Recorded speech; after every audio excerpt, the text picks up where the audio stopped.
შენიცი რომ ცხოვრება სავსეა სიურპრიზებით, მაგრამ ზოგჯერ კიდევ უფრო უცნაურია ის, თუ როგორ კვდებიან ადამიანები. ეს ეპიზოდი ჩათვალე გაფრთხილებად, თუ რა არ უნდა გააკეთო, რადგან ჩვენ გიზიარებთ 6 ისტორიას ჩვეულებრივი ადამიანების შესახებ, რომლებიც ძალიან სულელური გზებით დაიღუპნენ. ფანჯრებიდან თევზის ნამსხვრებამდე და კოკა-კოლამდე, მოდი გადავხედოთ რამდენიმე აბსურდულ დასასრულს. თუ სამეფო კარის თამაშების ფანი ხარ, ბოლო ისტორია შენთვისაა. როგორც ყოველთვის, მაყურებლის სიფრთხილე რეკომენდებულია. ჩვენი პირველი გაჩერება წყლის მის შეჯიბრებაზეა. პარასკევს 2007 წლის 12 იანვარს KD&D's დილის რადიო შოუმ The Morning Rave-მა ეთერში დაიწყო კონკურსი მიმზიდველი პრიზით Nintendo Wii ვიდეო თამაშის კონსოლი, რომლის ღირებულება დაახლოებით $250. კონკურსს ერქვა შეიკავე შენი Wii ვისთვისაც Wii. ვიცი უკვე სახელით საკმარისად სასაცილოა, მაგრამ უნდა დააფასო რამდენად პირდაპირია. მონაწილეებს ევალებოდათ დაელიათ რაც შეიძლება მეტი წყალი ისე, რომ ტუალეტში არ წასულიყვნენ. თუ ოდესმე გიწევდა შორს მგზავრობისას მოთმენა, მიხვდები რას აპირებდნენ ეს ბიჭები. მაგრამ იდეა საკმაოდ უწყინარად ჟღერდა. სამსუხაროდ არავინ ელოდა იმას, რაც სინამდვილეში უნდა მომხდარიყო. მონაწილეთაგან ერთ-ერთი იყო ჯენიფერ სტრენჯი, ერთგული ცოლი და 3 შვილის დედა კალიფორნიის ქალაქ რანჩო კორდოვადან. ჯენიფერმა ეს დაინახა როგორც სახალისო გზა, მოეგო სათამაშო სისტემა თავისი ოჯახისთვისთვის. ამიტომ იმ პარასკევის დილით ის და კიდევ 17 მონაწილე მივიდნენ, რომ წყლით აევსოთ მუცელი. დილის 6:15 საათზე კონკურსი დაიწყო. თითოეულ მონაწილეს ყოველ 15 წუთში ასმევდნენ 8 უნციან ბოთლ წყალს. თავდაპირველად გამოწვევა მართვადი ჩანდა. რადგან ეს პატარა 9 ლიტრიანი ბოთლები იყო, მართლა ეგონათ რომ ყველაფერი მარტივად ჩაივლიდა. 5 ბოთლის მხოლოდ 80 წუთში დალევის შემდეგ ერთ-ერთი მონაწილე ჯეიმს იბარა პირველი გამოვიდა თამაშიდან, რადგან მისმა შარდის ბუშტმა ზღვარს მიაღწია. ექიმი, რომელიც შეძრწუნებული იყო კონკურსის პოტენციური საფრთხეებით, რადიო გადაცემაში დარეკა, რათა წამყვანები და მონაწილეები გაეფრთხილებინა წყლის ინტოქსიკაციის, იგივე წყლით მოწამვლის რისკების შესახებ. მოკლე დროში ზედმეტი რაოდენობის წყლის მიღებამ შეიძლება სისხლში მნიშვნელოვანი ელექტროლიტები გაათხელოს, რაც ძალიან მძიმე შედეგებს, მათ შორის სიკვდილსაც იწვევს. მაგრამ გაფრთხილება უგულებელგვეს. წამყვანებმა ეთერში შეშფოთება სიცილით გაატარეს და ხუმრობით იკითხეს. ვინ მეკვდება იქ? ერთმა დიჯეიმ გულგრილად დაამატა.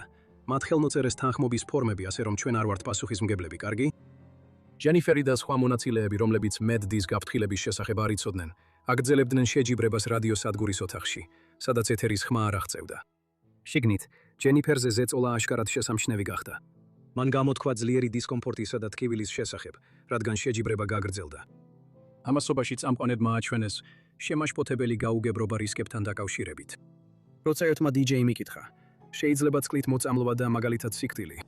მეორემ უპასუხა, წყლით? არა. შენი სხეული 98%-ით წყალია. რატომ ვერ სვამ იმდენ წყალს, რამდენიც გინდა? კამა წამყვანმა ხუმრობით დაამატა. იქნებეს ადრე უნდა შეგვესწავლა. როდესაც შეჯიბრი დასასრულს უახლოვდებოდა, სიტუაცია გაუარესდა. მონაწილეებს კიდევ უფრო დიდი ბოთლებით წყლის დალევა უწევდათ, რომ თამაშში დარჩენილიყვნენ. ამ დროისთვის ჯენიფერმა 3 საათზე ცოტა მეტი დროის განმავლობაში თითქმის 2 გალონი წყალი დალია. მისი აშკარა დისკომფორტის მიუხედავად, ჯენიფერი მაინც ცდილობდა, რადგან სურდა, რომ თამაშის კონსოლი თავისი 2 ვაჟისა და ქალიშვილისთვის მოეგო. მაგრამ საათების გასვლასთან ერთად, ეს მსუბუქი და მხიარული გამოწვევა კატასტროფად გადაიქცა.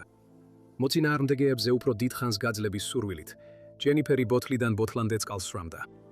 შეჯიბრის ბოლოსკენ ჯენიფერი ბოლოს წინა იყო, ვინც დალევა შეწყვიტა. როცა ბოლოს ჯენიფერმა შეწყვიტა მონაწილეობა, აშკარად ცუდად იყო. ეთერში საუბრისას ჯენიფერმა თქვა, თავი მტკივა. მუდმივად მეუბნებიან, რომ ეს წყალია, რომ თავი ამტკივდება და გული ამერევა. არ ვიცი, ვის გულისმობდა ჯენიფერის სიტყვა მათში, მაგრამ ჩანს ვიღაცამ გააფრთხილა. ორგანიზატორები ჯერ კიდევ ვერ ხედავდნენ თავიანთი შოუს საფრთხეებს და მონაწილეების ტკივილს უგულებელყოფდნენ. მისი მუცელი საგრძნობლად გასიებული იყო და ტიროდა, როცა გაუსაძლის თავის ტკივილზე ჩიოდა. მისი ძალისხმევის მიუხედავად, ჯენიფერმა მეორე ადგილი დაიკავა და სანატრელი Wii-ს ნაცვლად ჯასტინ ტიმბერლეიკის კონცერტის ბილეთები მოიგო. თუმცა მისი მდგომარეობა სწრაფად გაუარესდა. სალფში მანქანით დაბრუნებისას თავი ცუდად იგრძნო. ჯენიფერმა გადაწყვიტა სამსახურში არ წასულიყო და პირდაპირ დასასვენებლად დაწოლილიყო, იმ იმედით, რომ დასვენება სიმპტომებს შეუმსუბუქებდა. რაც ჯენიფერმა არ იცოდა, იყო ის, რომ ზედმეტმა წყლის მიღება მის ორგანიზმში უკვე გამოიწვია საშიში ჯაჭვური რეაქცია. როდესაც დიდი რაოდენობით წყალს მოკლე დროში იღებენ, სისხლში ნატრიუმის დონე კრიტიკულად განზავდება.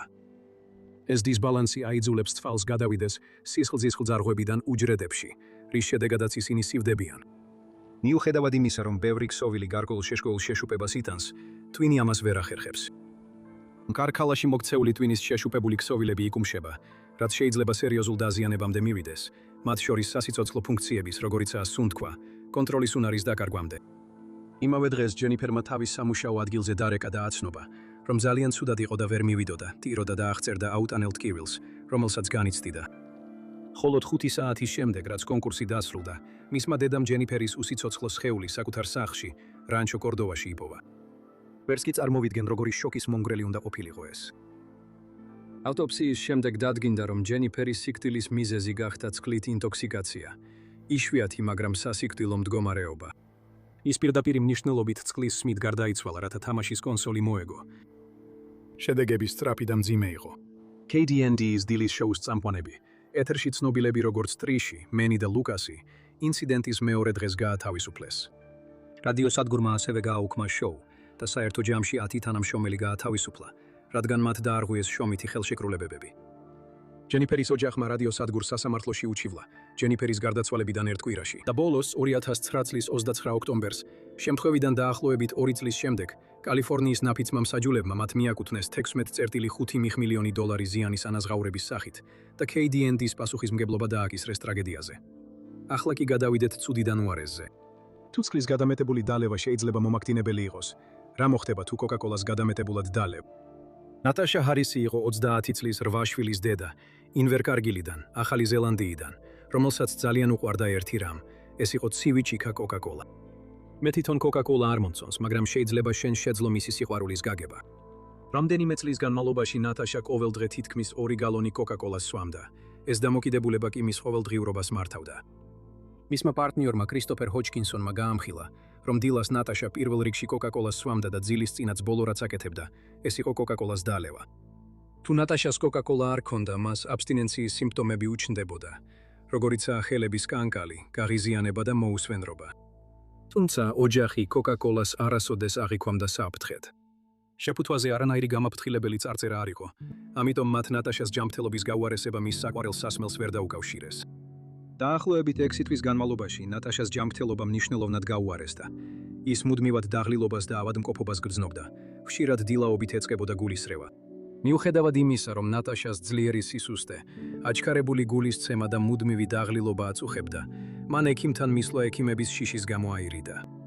რაც მისი კვების რეჟიმი ეხმარებოდა. ნატაშა ძალიან ცოტა სჭამდა, ხშირად მხოლოდ მცირე ლანჩს და დღეში დაახლოებით 30 ღერს ეწეოდა, რის გამოც კბილები დაულპა და ამოსაღები გაუხდა. ზოგიერთი მისი შვილი კბილების ემალის გარეშე დაიბადა, რაც სავარაუდოდ ორსულობის დროს ნატაშას გაზიანი სასმელების ჭარბი მოხმარებით იყო გამოწვეული. კოკა-კოლამ თავისი მაღალი კოფეინის შემცველობით უდავოდ მნიშვნელოვანი როლი ითამაშა ნატაშას ჯანმრთელობის გაუარესებაში. კოკა-კოლას 1 უნცია 2.3 მგ კოფეინს შეიცავს, ხოლო ნატაშა დღეში დაახლოებით 2.1-დან 2.6 გალონამდე სვამდა. ეს იმას ნიშნავდა, რომ ის ყოველდღიურად დაახლოებით 800 მგ კოფეინს იღებდა, რაც საშუალო ზრდასრულისთვის უსაფრთხო ზღვარის 400 მგ-ის ორჯერ მეტია. კოფეინის ხანგრძლივმა გადაჭარბებულმა მოხმარებამ, მის ცუდ კვებასა და მოწევის ჩვევებთან ერთად, მის ორგანიზმზე უარყოფითი გავლენა მოახდინა. 2010 წლის 25 თებერვალს ნატაშამ დილა ჩვეულებრივად დაიწყო, შვილებს სკოლისთვის მომზადებაში დაეხმარა. თუმცა მალევე, როდესაც ტუალეტში იყო, კედელს მიეჯახა და სუნთქვა გაუჭირდა. მისმა პარტნიორმა კრისმა მაშინვე გამოიძახა სასტრაფო დახმარება და ცადა მისი გადარჩენა გულფილტვის რეანიმაციით. ის ისევ და ისევ ცდილობდა. სამწუხაროდ ეს არ გაჯრა და ის სახლში გარდაიცვალა. კრისი განადგურებული იყო და კოკა-კოლას დაუკავშირდა და ადანაშაულა ეს გაზიანი სასმელის გიგანტი მისი მეუღლის სიკვდილში და სთხოვა დახმარება მათი შვილების აღზრდაში. ნატაშას სიკვდილის გამოძიებამ მძიმე დასკვნები გამოავლინა. პათოლოგმა ექიმმა დენ მორინმა ჩვენებაში არნიშნა, რომ სიკვდილის მთავარი მიზეზი იყო გულის არითმია, მდგომარეობა, როდესაც გული არარეგულარულად, ან ძალიან ნელა, ან ძალიან სწრაფად ცემს.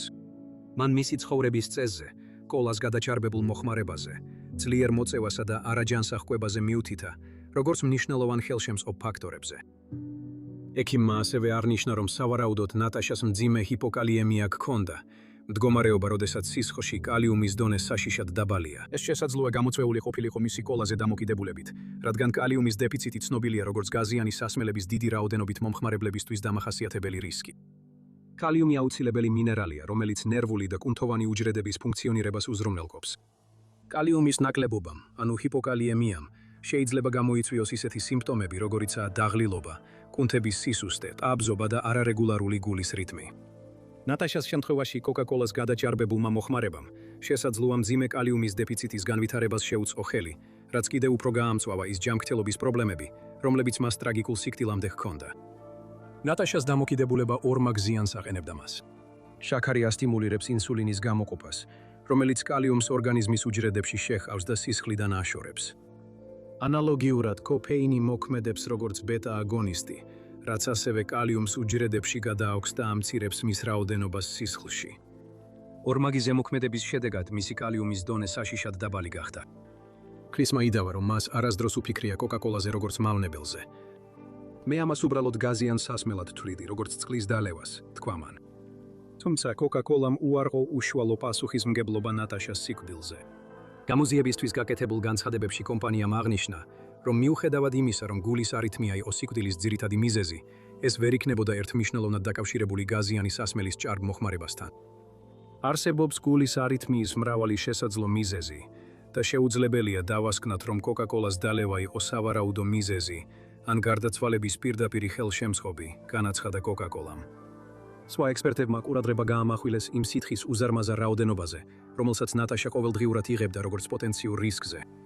დოქტორმა ლისა ტაიმარენგამ, კვების მკვლევარმა, აღნიშნა, რომ ნებისმიერი სითხის, მათ შორის წყლის, 328 უნციის დალევა შეიძლება ორგანიზმისთვის გადაჭარბებული იყოს, რადგან ჩვენი მაქსიმალური შესაძლებლობა დღეში 125 უნციაა. დოქტორმა რობერტ გლატერმა კიდევ ერთ შემაშფოთებელ ფაქტორზე გაამახვილა ყურადღება, რაც არის კალორიების უზარმაზარი რაოდენობის მიღება. მან შეაფასა, რომ ნატაშამ მხოლოდ გაზიანი სასმელებიდან დღეში 4000-ზე მეტი კალორია მიიღო. უმეტესობისთვის ესეთი გადამეტებული კალორიების მიღება დროთა განმავლობაში სერიოზულ ჯანმრთელობის პრობლემებს გამოიწვევს. მაინც მან დაამშვიდა, რომ ისინი, ვინც გაზიან სასმელს ზომიერად იღებენ და დაბალანსებულ დიეტას იცავენ, აუცილებლად არ უნდა ღელავდნენ. კოკა-კოლათის სიკვდილი აბსურდულად უაზრო დასასრულია. შემდეგი ამბავი თითქმის აზრს გარგავს.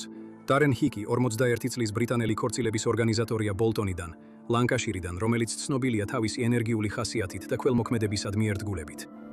დარენ ჰიკის 7 წლის წინ მძიმე ინსულტი დაემართა, რაიმაც მას სიარულსა და საუბარში მუდმივი სირთულეები დაუტოვა. მაგრამ მან არ დანებდა და ბრძოლა გააგრძელა.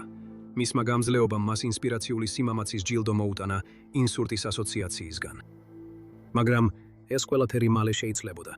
2019 წლის 4 აპრილს დარენმა ლანკაშირში ქორწილის ადგილს ესტუმრა, სადაც დაახლოებით შუადღისას პატარა თევზის ნამსხვარი დააგემოვნა. სამწუხაროდ თევზის ნამსხვარი ძალიან ცხელი იყო და ყელის უკანა ნაწილი დაუცვა. თავდაპირველად დაზიანება უმნიშვნელოდ ჩანდა, მაგრამ დღის განმავლობაში ტკივილი გაძლიერდა. შეშფოთებულმა დარენმა სამედიცინო დახმარებისთვის ლანკაშირში ჩორლის საავადმყოფოს გადაუდებელი დახმარების განყოფილებას მიმართა. იქ დარენი შეაფასეს და სახლში გაუშვეს აცეტამინოფენით, ურჩიეს დაბრუნებულიყო, თუ მდგომარეობა გაუარესდებოდა. მედიკოსების რჩევას ენდოდა დარენი სახლში დაბრუნდა დასასვენებლად.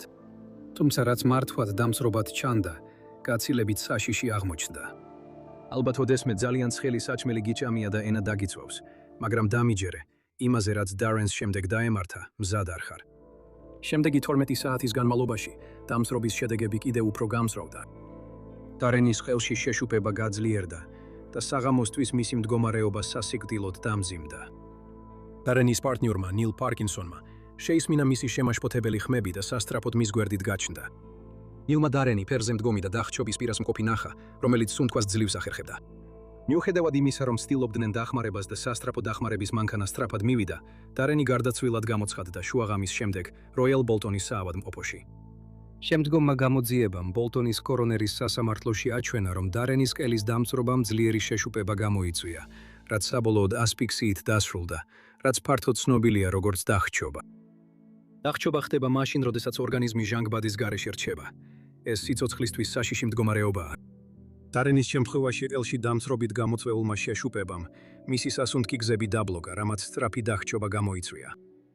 პათოლოგმა ექიმმა პატრიკ უომ, რომელმაც ჩაატარა აუტოპსია, განმარტა, რომ დაზიანება მდებარეობდა დარენის ყელის სიღრმეში, ადგილას, რომელიც მხოლოდ სპეციალური აპარატურით არის ხილული. ექიმმა უომ დამწრობები შეადარა იმ დაზიანებებს, რომლებიც სახლის ხანძრის დროს კვამლის ჩასუნთქვისას მიიღება და ეს ყველაფერი დაიწყო ცხელი თევზის ნამსხვის დაგემოვნებით. მიუხედავად იმისა, რომ პათოლოგმა აღნიშნა, ესეთი შემთხვევები იშვიათია, ეს მაინც შემაძწუნებელ ფიქრს უჩენს ყველას, ვისაც ოდესმე ცხელი საჭმელი უჭამია. ვერ ვიკავებ თავს, რომ არ ვიფიქრო ყველა იმ შემთხვევაზე, როცა ძალიან ცხელი რამით ენა დამიწვავს. ეს შეიძლება მე დამმართნოდა და არც კი ვიცოდი. შემდეგი ამბავი დაგაფიქრებთ, ნამდვილად მზად ვართ თუ არა საჭეხელში ხელოვნურ ინტელექტს გადავაბაროთ. 7 ღამეს არიზონას ქალაქ ტემპეში 2018 წლის 18 მარტს თვითმართვადი ტექნოლოგიის რევოლუციური ექსპერიმენტი ცუდად დასრულდა. ელეინ ჰერცბერგი, 49 წლის ქალი, ველოსიპედს გზაზე გადაჰყავდა. ამავე დროს უბერის მანქანა დაახლოებით 40 მილი საათში სიჩქარით მოძრაობდა იმავე გზაზე. მანქანა, Volvo's SUV, რომელიც აღჭურვილი იყო უბერის ავტონომიური მართვის სისტემით, ავტონომიურ რეჟიმში მუშაობდა, საჭესთან კი უსაფრთხოების მძღოლი რაფაელა ვასკესი იჯდა. უსაფრთხოების მძღოლის როლი იყო მანქანის მონიტორინგი და საჭიროების შემთხვევაში სისტემის გაუმართავობისას მართვის საკუთარ თავზე აღება. მოხსენებული იყო, რომ რაფაელა ყურადღებას არ აქცევდა გზას და ტელეფონით The Voice-ის ეპიზოდს უყურებდა. ავარიამდე კრიტიკულ მომენტებში მან 5 წამზე მეტხანს დახედა თავის მუხლებს. მან შეჯახებამდე 1 წამზე ნაკლებად ადრე აიხედა.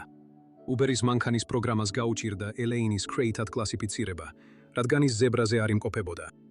სისტემა მის კლასიფიცირებას ხან როგორც მანქანას, ხან როგორც ველოსიპედს, ხანაც როგორც სხვას ცდილობდა და ვერ ახერხებდა მისი მოძრაობის გზის პროგნოზირებას. მან მხოლოდ შეჯახებამდე 1.3 წამით ადრე მიიღო დამუხრუჭების გადაწყვეტილება, რაც ძალიან გვიანი იყო მის დასაცილებლად. ამასთან ერთად, უბერმა ავტომობილის გადაუდებელი დამუხრუჭების სისტემა გამორთო და მთლიანად უსაფრთხოების მძღოლზე იყო დამოკიდებული, რომ საჭიროების შემთხვევაში ჩარეულიყო. რაფაელამ 911-ში დარეკა, მაგრამ ელეინისთვის უკვე ძალიან გვიანი იყო. ეს შემთხვევა იყო პირველი შემთხვევა, როდესაც თვითმართვადი ავტომობილი კრეითის სიკვდილში მონაწილეობდა. ეროვნული სატრანსპორტო უსაფრთხოების საბჭოს გამოძიებამ გამოავლინა შემაშფოთებელი გამოტოვებები. პირველ რიგში ავტონომიური სისტემა არ იყო დაპროგრამებული, რომ დაუდგენელ ადგილზე გზის გადამკვეთების კრეითება დამოცნობა შეძლებოდა, რაც კრიტიკული შეცდომაა თუ გავითვალისწინებთ ადამიანის ქცევის არაპროგნოზირებადობას. მეორეც, ანგარიშებმა მიუთითა უსაფრთხოების მძღოლების არასაკმარის მომზადებასა და ზედამხედველობის ნაკლებობაზე. რაფაელა მარტო მუშაობდა და თავისი ცლის უმეტეს ნაწილში ყურადღება ჰქონდა გაფანტული. მესამეც, უბერის სისტემა არ იყო შექმნილი იმისთვის, რომ რეზერვ მძღოლი საგანგებო სიტუაციებში გაეფრთხილებინა, რაც ამსირებდა დროულად ჩარევის შანსს. ბოლოს, უბერის მოწინავე ტექნოლოგიების ჯგუფს არ ჰქონდა ფორმალური უსაფრთხოების გეგმა, სტანდარტიზებული საოპერაციო პროცედურები, ან სპეციალურად დანიშნული უსაფრთხოების მენეჯერი. ამ ორგანიზაციულმა უყურადღებობამ შექმნა გარემო, სადაც ასეთი შემთხვევა თითქმის გარდაუვალი იყო. ან იყო კი ასე. ავარიამ გამოიწვია ფართო კრიტიკა უბერის სატესტო პრაქტიკების მიმართ და შედეგად, არიზონაში მისი ავტონომიური მანქანების პროგრამა შეჩერდა. ამასობაში რაფაელა სამართლებრივ შედეგებს წააწყდა ტრაგედიაში თავისი როლის გამო. მას მიუსაჯეს 3 წელი პირობითი ზედამხედველობითი გამოსაცდელი ვადა, ხოლო სასჯელის წარმატებით მოხდის შემთხვევაში, ბრალდება გადაკვალიფიცირდა ნაკლებად მძიმე დანაშაულად. სასამართლომ აღიარა მისი ყურადღების გაფანტვა, თუმცა ასევე მიუთითა უბერის სისტემურ პრობლემებზე, როგორც ხელშემწყობ ფაქტორებზე. უბერმა განაცხადა, რომ ავარიის შემდეგ განაახლა თავისი პროგრამული უზრუნველყოფა, რათა მასში ქვეითებიც შეეტანა ამოცნობად ობიექტებს შორის. რა უცნაური გზაა დასასრულისთვის. გარისკავ? შემდეგი საქმე თითქოს უწყინარი გამოწვევით დაიწყო. 2010 წელს 19 წლის სემ ბალარდი, რომელიც რაგბის მოთამაშეობაზე ოცნებობდა, მეგობრებთან ერთად მშვიდ საღამოს ატარებდა. ისინი ჯიმი გალვინის სახლში იყვნენ, რომელიც მისი მეგობარია და ახლა ცნობილი პიანისტი და მუსიკის კომპოზიტორია. მეგობრები შეიკრიბნენ წითელი ღვინის დასაგემოვნებლად და ცდილობდნენ ზრდასრულებივით მოქცეულიყვნენ. ამ მშვიდ საღამოს საუბარი მოულოდნელად შეიცვალა, როცა შიშველი ლოკოკინა გამოჩნდა ბეტონის ტერასაზე. იცით რას გაუბედეს სემს? ხო, ალბათ სწორად გამოიცანით. ეს უბრალოდ სულელური გამოწვევა იყო თინეიჯერ ბიჭებს შორის. რა ზიანი შეიძლება მოჰყვეს პატარა შიშველი ლოკოკინას ჭამას? გამოწვევის სულისკვეთებით სემმა ხელი დაავლო ლორწოვან არსებას და გადაკლაპა. მალე სემი სუსტად იგრძნო თავი და ფეხებში ძლიერი ტკივილი დაეწყო. მისი მდგომარეობა გაუარესდა, თაუბრუსხვევა და ღებინება დაეწყო. მისმა დედამ კეთი ბალარდმა თავიდან იფიქრა, რომ სიმპტომები შესაძლოა გაფანტულ სკლეროზს უკავშირდებოდა, დაავადებას, რომელიც მის ქმარს ჰქონდა. გაფანტული სკლეროზი არის დაავადება, რომელიც ტვინსა და ზურგის ტვინს აზიანებს. ეს ხდება მაშინ, როდესაც იმუნური სისტემა შეცდომით უტევს ნერვების დამცავ გარს. ეს შეიძლება გამოიწვიოს ისეთი სიმპტომები, როგორიცაა დაღლილობის შეგრძნება, თაუბრუს ხვევა, სიარულის გაძნელება, დაბინდული მხედველობა ან სისუსტე ფეხებსა თუ ხელებში. რადგან სემს მსგავსი სიმპტომები ჰქონდა, გასაკვირი არ არის, რომ მისმა დედამ ასე იფიქრა. თუმცა ექიმებმა ეს ვარიანტი სწრაფად გამორიცხეს. მხოლოდ მაშინ, როცა სემმა თქვა, რომ შიშველა ლოკოკინა შეჭამა, ყველაფერი თავის ადგილზე დადგა. თუმცა კეითი სკეპტიკურად იყო განწყობილი. არა, მაგით არავინ ავადდება, თქვა კეითიმ. მაგრამ მალე სემს იშვიათი პარაზიტული ინფექცია, ვირთხის ფილტვის ჭია დაუდგინეს. სახელიდანაც მიხდებოდით, რომ ეს პარაზიტი ჩვეულებრივ ვირთხებში გვხდება, ხომ ასეა? და აბსოლუტურად მართალი ხართ. თუმცა, როდესაც ლოკოკინები ჭამენ ვირთხის განავალს, რომელიც პარაზიტს შეიცავს, ისინი შეიძლება დაინფიცირდნენ. თუ ადამიანები ამ არსებებს უმად, ან არასაკმარისად მოხარშულს მიირთმევენ, პარაზიტი შეიძლება ტვინში გადავიდეს და სერიოზული გართულებები გამოიწვიოს. და სწორედ ეს დაემართა სემს. პარაზიტის მოგზაურობა მის ტვინში გადაიყვანა და გამოიწვია ანთება ტვინისა და ზურგის ტვინის გარსებში. სიმპტომები სწრაფად გაუარესდა და სემი მალევე კომაში აღმოჩნდა, სიცოცხლისთვის მებრძოლი. მიუხედავად იმისა, რომ ვირთხის ფილტვის ჭიის დაავადების უმეტესობა მსუბუქად მიმდინარეობს, სემის შემთხვევა კატასტროფული იყო. ის დაახლოებით 13 თვის განმავლობაში კომაში იყო და როდესაც საბოლოოდ გამოიღვიძა, მისი ცხოვრება სრულიად შეცვლილი იყო. ის პარალიზებული იყო და ძლივს ლაპარაკობდა. ის ვერ მოძრაობდა და ვერ ჭამდა დახმარების გარეშე. მას რაგბის კარიერაზე უნდა დაევიწყებინა. მიუხედავად იმისა, რომ ექიმები დაუღალავად მუშაობდნენ მისი სიცოცხლის გადასარჩენად, სემი ახლა ეტლში იყო მიჯაჭვული და 24 საათიანი დახმარება სჭირდებოდა. ახალგაზრდა მამაკაცი, რომელიც ოდესღაც სავსე იყო პოტენციალით, ეხლა ისეთ მდგომარეობაში აღმოჩნდა, რომ ყველაზე მარტივი საქმეებიც კი მიუწვდომელი იყო მისთვის. თუმცა მიუხედავად იმისა, რომ მის სხეულსა და ტვინს სერიოზული დაზიანება ჰქონდა მიღებული, მისი მეგობარი ჯიმი გალვინი ამბობდა, რომ სემი სრულად აცნობიერებდა გარშემო არსებულს. გალვინი, რომელიც იქ იყო იმ საბედისწერო გამოწვევის დროს, დიდ დანაშაულის გრძნობას განიცდიდა და ემოციების შეკავება ვერ შეძლო, სემს ბოდიში მოუხადა იმ ღამით ეზოში მომხდარი ყველაფრისთვის. როცა ის ლაპარაკობდა, სემის სახეზე ცრემლები ჩამოსდიოდა. მიუხედავად ყველა სირთულისა, სემის დედა, კეთი, არასდროს დაუდანაშაულებია ის მეგობრები, რომლებმაც სემს ლოკოკინას ჭამა დააძალეს. მან იცოდა, რომ ეს ახალგაზრდული დაუფიქრებლობის მომენტი იყო, მაგრამ სწორედ შედეგების სიმძიმე იყო ის, რასაც მთელი ცხოვრება ატარებდა. მის გულში, მიუხედავად ყველაფრისა, იმედი ჰქონდა, რომ ერთ დღეს მისი შვილი ისევ შეძლებდა სიარულს, მაგრამ გულში იცოდა, რომ მისი ცხოვრება ვეღარასდროს იქნებოდა იგივე. სემის ცხოვრების ბოლო წლებში კეითი დაუღალავად იბრძოდა თავისი შვილის მოვლისთვის. მას შემდეგ, რაც ავსტრალიის ხელისუფლებამ შეზღუდული შესაძლებლობების დაფინანსება შეწყვიტა, კეითი დაუღალავად იბრძოდა, რომ სემისთვის საჭირო დახმარება მიეღო. მაგრამ მიუხედავად მისი დაუღალავი ძალისხმევისა, წლების სირთულეებმა თავისი კვალი დატოვა. 2018 წლის ნოემბრის მეორე დღეს, სემი 28 წლის ასაკში გარდაიცვალა ჰორნსბის საავადმყოფოში, იქვე სადაც გაიზარდა. მის ბოლო წუთებში, როცა მის გვერდით 20-მდე ყველაზე საყვარელი ადამიანი იყო, სემმა შეძლო ეთქვა ის სიტყვები, რომელთა მოსმენაც დედას ასე ძალიან სურდა. მიყვარხარ. მან ყოველთვის ეუბნებოდა დედას, რომ უყვარდა. და ეს იყო მისი ბოლო სიტყვები, სანამ უკანასკნელად ამოისუნთქავდა მას შემდეგ, რაც მისი ცხოვრება თავდაყირა დააყენა ერთმა გამოწვევამ. დაბოლოს მოდით გადავხედოთ სამეფო კარის თამაშების კულისებს მიღმა. სამეფო კარის თამაშები ცნობილია იყო თავისი შოკის მომგრელი მოულოდნელობებით, სადაც პერსონაჟები ყველაზე გაუთვალისწინებელი და სასტიკი გზებით იღუპებოდნენ. როდესაც სერიალს უყურებდით, ერთი რამ ყოველთვის უცვლელი იყო. ძალაუფლებისთვის ბრძოლებით, ალიანსებითა და ღალატებით სავსე სამყაროში, არაფერი იყო ნამდვილად უსაფრთხო. გულისხმობ ნედ სტარკს მართლა. ეს სელფდემოულოდნელობა ძალიან ახლოს შეეხო თავად სერიალის ვიზუალური ეფექტების ერთ-ერთ რედაქტორს, კეთრინ ჩაპელს. კეითი იყო 29 წლის ამერიკელი ვიზუალური ეფექტების რედაქტორი, რომელმაც იმუშავა ტელევიზიის ყველაზე საკულტო მომენტებზე, მათ შორის სამეფო კარის თამაშებზე. მისმა ცვლილმა ხელი შეუწყო ვესტეროსის თვალწარმტაცი ვიზუალების გაცოცხლებას და მას ემის მფლობელი გუნდის წევრობა მოუპოვა. მას ასევე უმუშავია სხვა დიდ ფილმებზე, მათ შორის კაპიტანი ამერიკა, ზამთრის ჯარისკაცი და გოძილა, და ამთავრებდა მუშაობას რონ ჰოვარდის ფილმზე ზღვის გულში. კეითის მომავალი სავსე იყო იმედით და მისი კარიერა სწრაფად ვითარდებოდა. მაგრამ სწორედ ის გაურკვევლობა, რაც სამეფო კარის თამაშებს ახასიათებდა, მის საკუთარ ცხოვრებაში შემოიჭრებოდა ისე, როგორც ამას ვერავინ წარმოიდგენდა. 2015 წლის 1 ივნისს კეითი სამხრეთ აფრიკაში საფარის ტურზე წავიდა. ის და მისი მეგობრები იოჰანესბურგში გაემგზავრნენ, რათა ველური ბუნების ახლოდან ნახვის მღელვარება განეცადათ. საფარი პარკში მანქანით მგზავრობისას ჯგუფი 2 ლომს შეხვდა. წინ მიმავალი მანქანა გაჩერდა და მძღოლმა ფანჯარა ჩამოწია, რომ უკეთ დაენახა, ალბათ ფოტოს გადაღების იმედით. კეითმაც იგივე გააკეთა. არ არის ყოველდღე შესაძლებელი, რომ ბუნების დიდებულ არსებებს ასე ახლოდან მიუახლოვდე.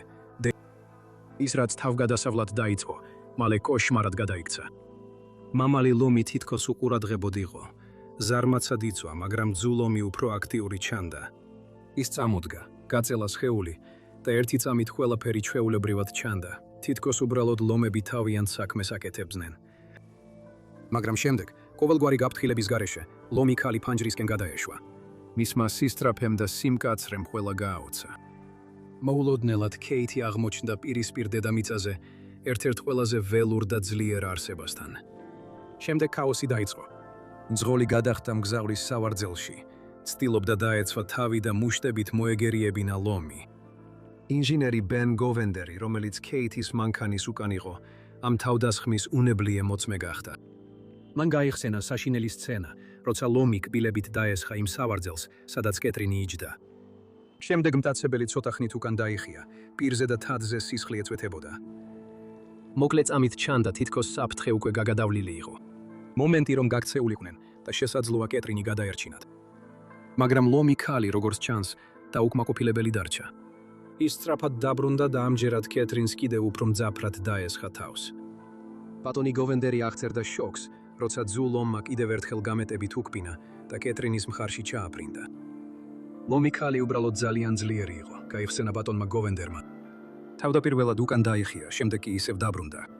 ეს ძალიან სწრაფად მოხდა, ყველაფერი რამდენიმე წუთში დასრულდა. ყველაფერი, რაც შეგვეძლო იყო დახმარებისთვის სიგნალის მიცემა. რეინჯერები სწრაფად შემოვიდნენ და 2 ლომი ადგილიდან გაიქცა. მაგრამ იმ დროისთვის უკვე ძალიან გვიანი იყო. ლომმა დედალმა უკვე სასიკვდილო დაზიანებები მიაყენა. ვერაფერი ვეღარ შეცვლიდა იმ საშინელებას, რაც იმ რამდენიმე წუთში მოხდა. რეინჯერებმა სცადეს კეითის გადარჩენა, მაგრამ ის უკვე გარდაცვლილი იყო. ეს ადამიანები ჩვეულებრივი მოვლენების მსხვერპლნი იყვნენ, რომლებიც თითქმის უვნებლად გამოიყურებოდა. ეს თითქმის გაძალებს იფიქრო, ნამდვილად უსაფრთხოდ ვართოდ ესმე. გმადლობთ ყურებისთვის და მომავალ ვიდეოში შევხვდებით. იყავით თამამი და იცხოვრეთ მამაცად.